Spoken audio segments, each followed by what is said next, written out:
still. Over here on this side of the cement pond, Jethro. Okay, Granny.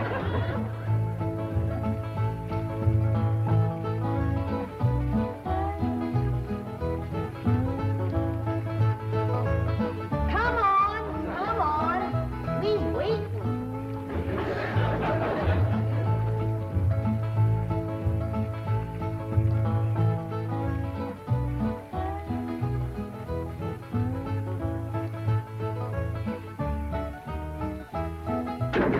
Turn it a mite that way, Jethro.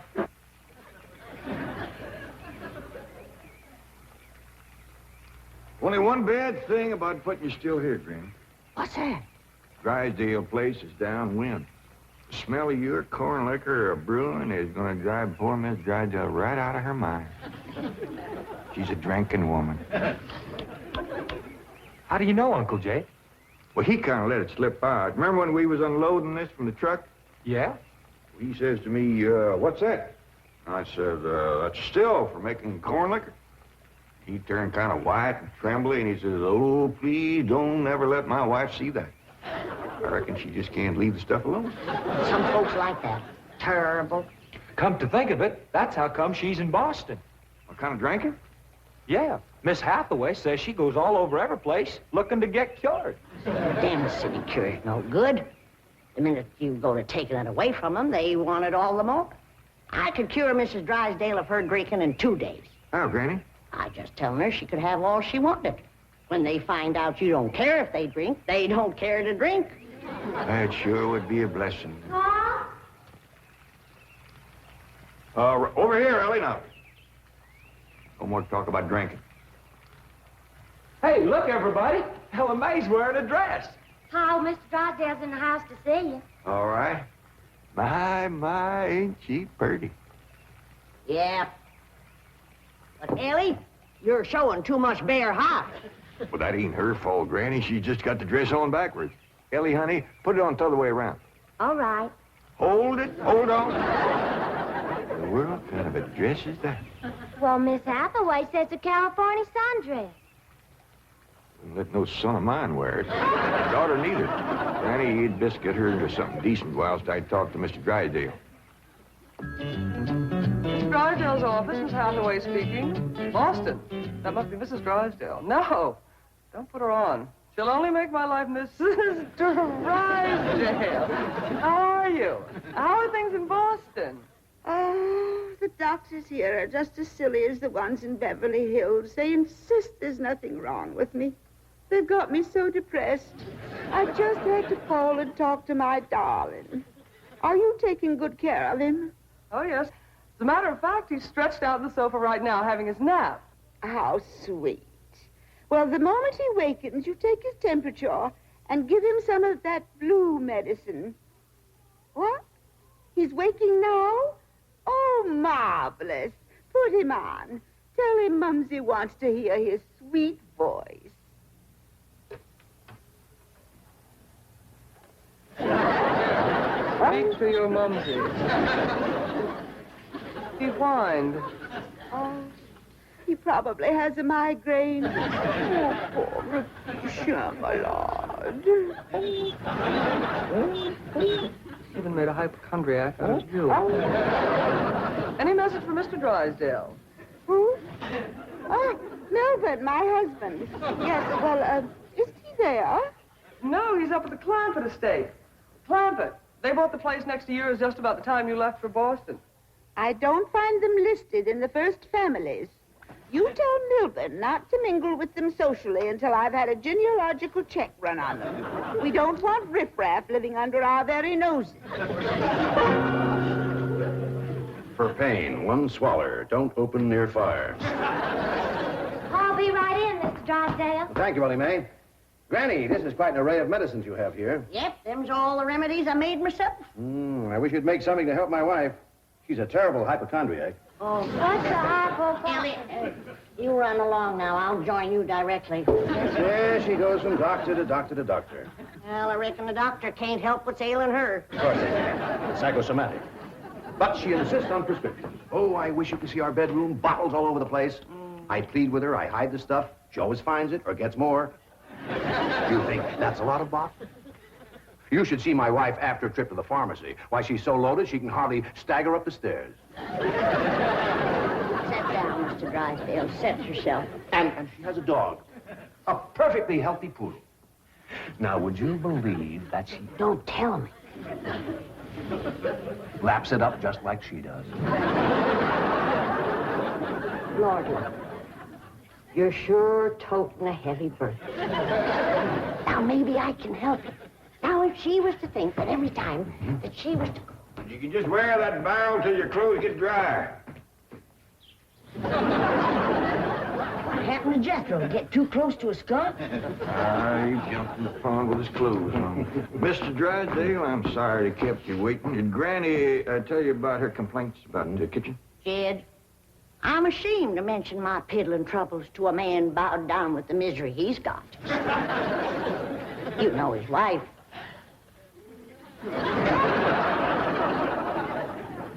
Mr. Drysdale, our hearts go out to you. And we're going to help you, ain't we, Jed? You betcha we are.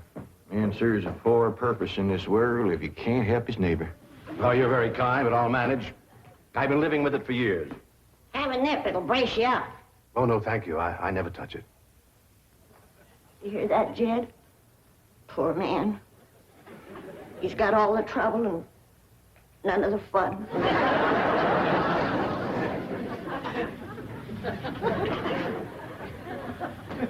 There goes a soft-hearted woman. Yeah. Now, about her complaints. Oh, yeah. Well, for one thing, that electric meat grinder has been giving Granny a heap of trouble. Electric meat grinder?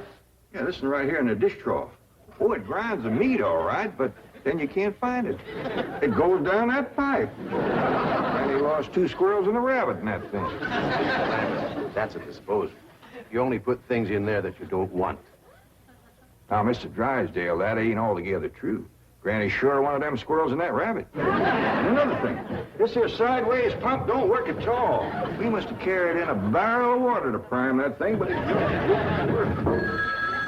Oh, there's another thing. Every once in a while, this little thingamajig here makes a ringing noise like that. There it goes again. Well, that's the telephone. Someone's calling you. I don't hear him. They're calling you on the telephone. Say hello into it. Hello. Have to lift the receiver first. Now say it. Hello. Mr. Clampett? He said my name. Can they see through this thing? No. Mr. Clampett, may I please speak to Mr. Drysdale? Well, they sure can see, or else how would they know you're standing here? That's my secretary. She knows I'm here. Yes, Miss Hathaway. Mr. Drysdale, I have some messages. But I'll be doggone. Granny! Elly Mae! Come look what we got! The Clampetts have just discovered the telephone. Hey, folks, Mr. Drysdale told me what y'all was up to. You can't talk to Ma on that thing. Well, look who's getting too smart for his britches. Too big for him, too. Mr. Drysdale says we can talk to her. Yeah, you think you know more than Mr. Drysdale? Well, I know Ma ain't got no telephone. Excuse the call, operator. You sure spoil things. Yeah, who asked you to butt in? I'll get it. I know what to do when it does that. Hello?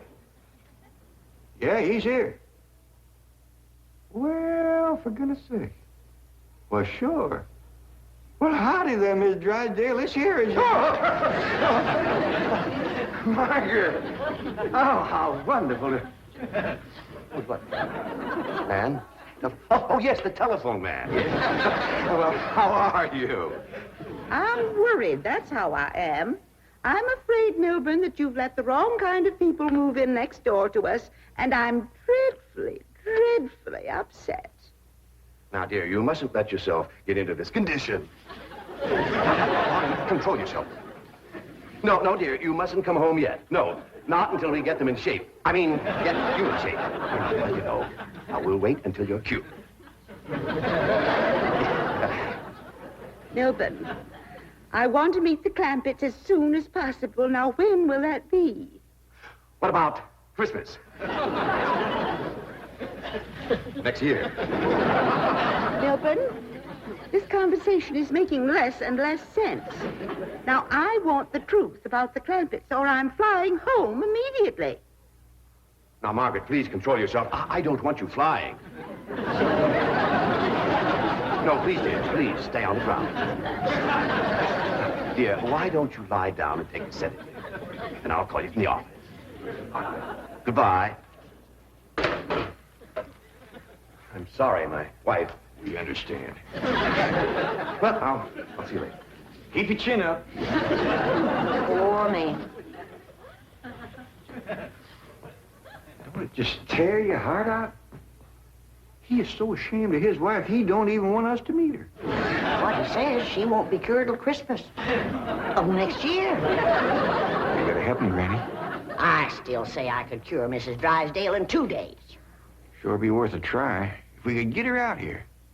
Kid, misery loves company.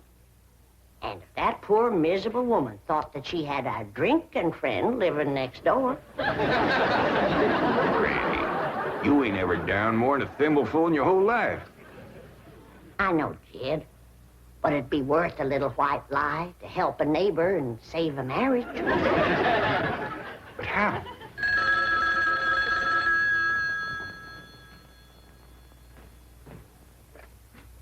Hello? Yes, ma'am. Oh, ain't that a stroke of luck, Granny? It's Mrs. Drysdale again. Well, no, ma'am, he ain't here, Mrs. Drysdale, but Granny and me'd like to talk to you. We's your next-door neighbors, the Clampetts. Listen, honey, I got my still set up not 50 feet from your back door.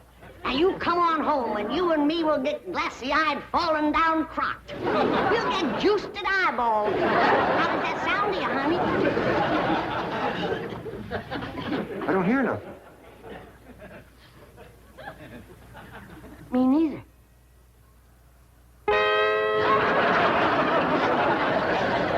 What do you mean my wife's on her way from Boston? The message I got when I tried to put through your call. She's on a jet, right? Never mind the grisly details.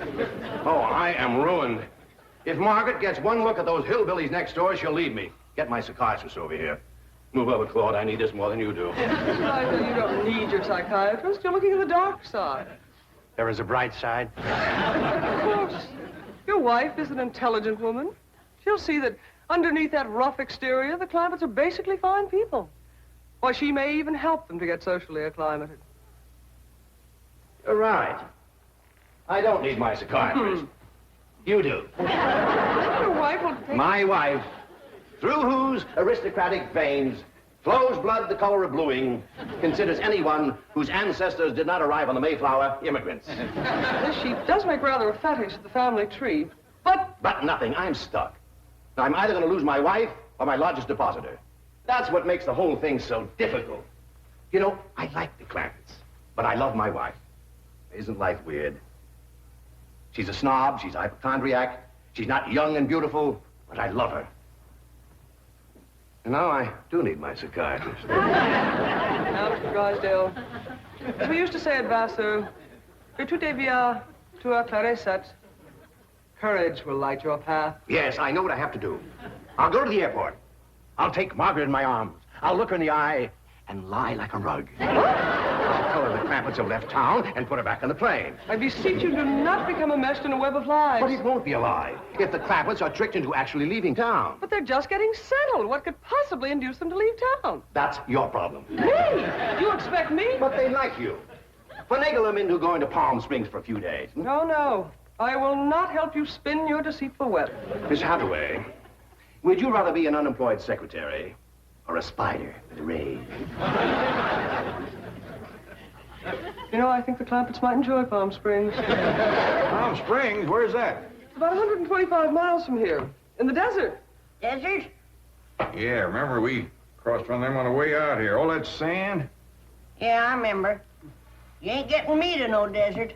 Trees were so far apart, the woodpeckers had to tote lunch. But this is different, Granny. This is a beautiful resort with lots of trees and fine hotels and swimming pools. We got a pond for swimming right here. Elly's out swimming right now. She didn't jump in with her clothes on, did she? I don't know. Oh, surely not. She promised to wear the lovely swim ensemble I got her. Yeah, she done just like Jethro. Here she comes with the dress shrunk clear up to her. Granny! What's the matter? All her hair come out. What? It's true. Elly lost her beautiful hair. Heaven help her, she's bald as an eagle. Elly May, take off your bathing cap. Oh, praise be. All right, but Elly, you hadn't ought to went swimming with your clothes on and shrunk up that nice dress. This ain't a dress, is it, Miss Jane? No, dear, it's a beach jacket to wear over a bathing suit. Elly May Clampett. Cover up your nakedness, child. That's the way everyone goes swimming out here. It's perfectly proper. Well, you wouldn't catch me in nothing like that. Me neither. Mr. Clampett, how would you like for a member of your family to become Princess of Palm Springs? What? They're holding a beauty contest at the Springs this week, and someone in this very room has the face and the figure to win. When the judges see her in a bathing suit... I told you I ain't putting on no bathing suit. Believe me, Mr. Clampett, this beautiful daughter of yours can win that Palm Springs beauty contest without even trying. Can we go, Pa? I'm sorry, Elly May, but I just don't cotton to the notion of a bunch of strangers gawking at your bare limbs. Besides, we already know you're the prettiest. Why shame all them other girls? Run along and get some clothes on. Yes, sir, Pa. Mr. Clampett, I do wish you would reconsider about going to Palm Springs, even if Elly Uncle doesn't... Jed, Duke, and... Howdy, Miss Hathaway. Jane to you, Jethro. Well, Jane to you, too. Duke and me's all set to go hunting, ain't we, Duke? Jethro, have you ever hunted in the desert? No, ma'am. No, it's a fascinating place. You might even see a mirage. If there's one there, old Duke will tree it. He's the best hunting dog there is. Well, I love hunting around Palm Springs. You'll all love Palm Springs. They have wonderful hotels. Have you ever stayed in a beautiful hotel suite? No, I ain't, darling. Granny, let's you and me go and leave these two lovebirds alone. No, wait, please, let me take you all to Palm Springs. Well, I'll tell you what. Why don't you take Jethro and Elly May, and me and Granny will stay here. Well, but then Mrs. Drysdale would see. I mean... Is Drysdale coming home? Is that why you was trying to get us out of town, so we wouldn't meet her? Yes, that is the reason. I'm so ashamed I could die. Well, now, don't go to crying about it. The way I look at it, ain't nobody got a right to be ashamed of nobody else. Good Lord made us all, and if we's good enough for him, we sure ought to be good enough for each other. I'll tell you what, if this means so much to you, we'll all pick up and go to them Palm Springs with you. Oh, bless you. Mr. Drysdale will be so happy. I'll go help Elly May pack.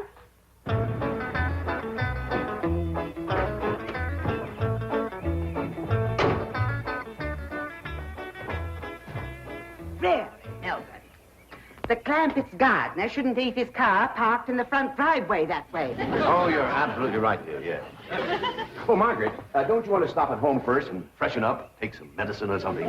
Milburn, I have just flown 3,000 miles to meet the Clampetts, and I intend to meet them right now. Well, Don, they're probably out of town. You see, they travel extensively. Oh, they're wonderful people. It'd be a shame if you missed them. But I know how anxious you are to get back to Boston and your doctors. And Sonny. How is Sonny? How's he like Harvard this year? Is it Yale? Princeton? Dartmouth? Let's go ask him. Milburn, what is the matter with you? Milburn, let go. Let go, you hear me? Let go, I say.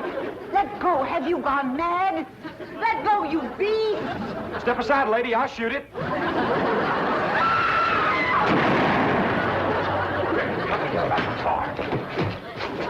What'd you shoot, Jethro? I think it was a fox. Who's that? My wife. And why aren't you in Palm Springs? Let's get her home as quickly as possible. What's going on? Jethro shot a fox. That's Miss Drysdale, stewed to the gills. wonder they didn't want us to see her. Poor woman. You mean poor husband. Yeah. We can't go up to Palm Springs and leave our neighbor at a time like this. That's right. We gotta pitch in and see that his wife gets cured. Uncle Jed, are we going hunting? Might as well. It'll be a while before she sleeps that one off. Well, I hope there's some possum around. These skinny old California foxes ain't worth shooting at.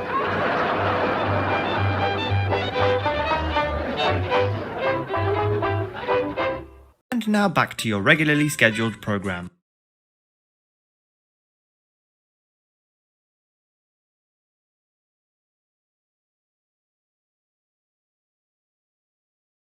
Now hear that? Get out of here!